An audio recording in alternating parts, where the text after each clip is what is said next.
Anda mungkin tertanya-tanya apa maksud gelombang hitam. Malah, munculnya istilah itu di tengah suasana politik yang sudah kompleks menjadi satu signal bahawa sesuatu yang baru sedang berlaku. Salam sejahtera kepada para sahabat penonton semua. Bertemu kita sekali lagi dalam channel The Scream Media. Gelombang hitam pelik, rakyat Sabah perlu berhati-hati. Itulah berita kita pada kali ini, dan sebagai disclaimer, berita ini adalah berdasarkan artikel asal yang dipetik daripada Harakah Daily, Kuala Lumpur. Timbalan Presiden PAS Datuk Seri Tuan Ibrahim Tuan Man menyifatkan perkembangan menjelang pilihan raya negeri PRN Sabah kali ini agak janggal apabila muncul gabungan calon bebas yang dikenali sebagai gelombang hitam untuk bertanding. Beliau berkata, keadaan itu belum pernah berlaku dalam sejarah politik negeri berkenaan dan menyeru rakyat Sabah supaya menilai dengan teliti calon yang akan menawarkan diri dalam PRN kali ini. Belum pernah lagi dalam sejarah politik Sabah mempunyai calon bebas yang masuk bertanding dalam pilihan raya membentuk suatu pakatan ahli bebas. Namun, di ambang PRN kali ini, kita mendengar gelombang hitam akan bertanding dalam PRN Sabah. Ada sesuatu yang pelik dan rakyat Sabah perlu betul-betul mempertimbangkan calon PRN yang akan menawarkan diri mereka, ujarnya dalam media sosialnya. Ahli Parlimen Kubang Krian itu menegaskan bahawa Perikatan Nasional PN akan meletakkan calon-calon terbaik dalam PRN Sabah bagi menawarkan khidmat kepada rakyat negeri itu. Menurutnya, antara kawasan Dewan Undangan Negeri Dun yang akan ditandingi PN ialah Karambunai, dengan calon berwibawa Datuk Dr. Ali Akbar Gulasan mewakili gabungan berkenaan. Beliau bukanlah orang yang asing di Dun ini. Datuk Dr. Ali Akbar merupakan tokoh yang sudah lama bergelumang dengan kehidupan rakyat tanpa perlu menunggu pilihan raya, jelasnya. Menurutnya, maklum balas daripada pengundi di Kampung Lokub amat positif terhadap Dr. Ali Akbar yang dilihat sebagai tokoh berjiwa rakyat dan mampu membawa suara mereka ke Dewan Undangan Negeri Sabah. Sudah tiba masanya rakyat memilih seorang individu yang bekerja untuk rakyat dan boleh membawa suara mereka dalam Dun Sabah. Rakyat Karambunai sudah memilih wakil mereka daripada pelbagai parti semenjak dahulu, namun kali ini berikan peluang kepada wakil yang akan bertanding mewakili Perikatan Nasional, iaitu Datuk Dr. Ali Akbar, terangnya. Tuan Ibrahim berkata, rakyat Sabah memerlukan pemimpin yang menjaga hubungan dengan Allah, menjaga hubungan sesama manusia, serta mengajak rakyat melakukan kebaikan dan meninggalkan kerosakan.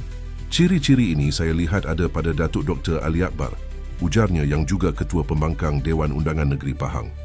Beliau turut menyatakan keyakinan bahawa kemenangan calon PN, termasuk Dr. Ali Akbar, akan membawa perubahan positif terhadap lanskap politik Sabah. Saya yakin kemenangan Dr. Ali Akbar dan calon-calon PN nanti bakal mengubah lanskap politik Sabah ke arah yang lebih baik, insya-Allah. Kepada semua calon PN, siiru ala barakatillah, katanya. Terdahulu media tempatan melaporkan Suruhanjaya Pilihan Raya SPR menetapkan 15 November sebagai hari penamaan calon, 25 November pengundian awal dan 29 November sebagai hari mengundi bagi PRN Sabah ke-17. Writ pilihan raya dikeluarkan pada hari yang sama selepas mesyuarat khas SPR berhubung pembubaran Dun Sabah pada 6 Oktober lalu. Sebanyak 73 kerusi akan dipertandingkan dalam PRN 17 Sabah yang melibatkan 25 kawasan parlimen di negeri itu. Kini beberapa maklumat tambahan yang penting untuk menambah konteks dan pemahaman bagi audiens kita. Gerakan gelombang hitam diketuai oleh Datuk Verdon Bahanda, Ahli Parlimen Kudat, yang dalam kenyataannya menyebut bahawa meskipun mereka bertanding sebagai calon bebas, mereka ingin mewujudkan satu dimensi baharu dalam politik negeri dan negara, calon bebas, tetapi menyatukan tenaga calon baru yang belum pernah bertanding bagi menyuburkan demokrasi yang diamalkan di Malaysia, khususnya di Sabah. Laporannya menyatakan gelombang ini menandakan satu ketidakkepuasan atau keinginan perubahan dalam corak politik Sabah, antara lain kerana pengundi semakin melihat kepada personaliti calon dan pengaruh individu, bukan semata-mata parti. Sebagai contoh, satu kajian oleh Ilham Center mendapati majoriti pengundi di Sabah lebih melihat kepada personaliti calon dan pengaruh parti bertanding. Sebelum ini, artikel terhadap Gelombang Hitam mencatat bahawa walaupun ia bukan sebuah parti rasmi, tetapi mempunyai matlamat untuk mengambil tempat sebagai blok kuasa ketiga dalam politik Sabah, menambahkan lagi kerumitan lanskap politik negeri yang telah dikenal dengan pelbagai parti, kerjasama dan pecahan. Sebagai gambaran, politik Sabah telah melalui beberapa episod perubahan yang ketara. Seperti pada PRN 2020 dan dalam pengunduran dan kemasukan semula pelbagai parti negeri yang menunjukkan sifat peralihan kuasa dan dinamik antara parti nasional dan tempatan. Contoh rujukan. Kajian pada Wikipedia menunjukkan bahawa PRN Sabah 2025 ialah pilihan raya ke-17, 73 kerusi, dilaksanakan pada 29 November 2025 selepas pembubaran DUN pada 6 Oktober. Para sahabat penonton sekalian, dalam konteks ini, munculnya gelombang hitam menimbulkan beberapa persoalan menarik dari segi akademik atau perbandingan sejarah isu semasa. 1. Peranan calon bebas dalam sistem parti yang kuat. Tradisionalnya, sistem politik di Sabah dan juga Malaysia secara umum beroperasi melalui parti-parti yang telah established. Calon bebas wujud, tetapi bukan dalam format menyatukan beberapa calon bebas untuk bertanding secara berstruktur sebagai pakatan bebas. Apabila tiba era di mana calon bebas bersatu, apakah ini mencerminkan ketidakpuasan terhadap parti sedia ada atau keinginan autentik untuk pembaharuan? Apakah ia mencerminkan kelemahan institusi parti atau kekuatan individu calon? Ini adalah satu tema yang sering dikaji dalam politik pembangunan. Bagaimana sistem dua atau lebih parti menghadapi tekanan bila entiti alternatif muncul. Dua pembaharuan tenaga muda dan muka baharu gelombang hitam dilapor majoriti calon berusia bawah 50 tahun dan belum pernah bertanding. Ini mengingatkan satu trend global di mana generasi lebih muda atau bukan politik profesional tampil ke pentas politik. Tetapi persoalannya, sejauh mana mereka mempunyai kapasiti organisasi, sumber dan rangka kerja untuk menukar entiti politik kepada kuasa sebenar? Adakah calon bebas boleh bersaing berkesan apabila parti mempunyai rangka kerja, logistik dan jaringan akar umbi yang kuat? 3. Lanskap politik Sabah. Tradisi versus inovasi. Sabah mempunyai sejarah politik yang agak unik, melibatkan parti negeri, kerjasama dengan parti nasional, pecahan serta pembentukan semula gabungan. Contohnya, pada PRN 2020, banyak parti negeri terlibat dan konflik parti nasional dan negeri menjadi faktor.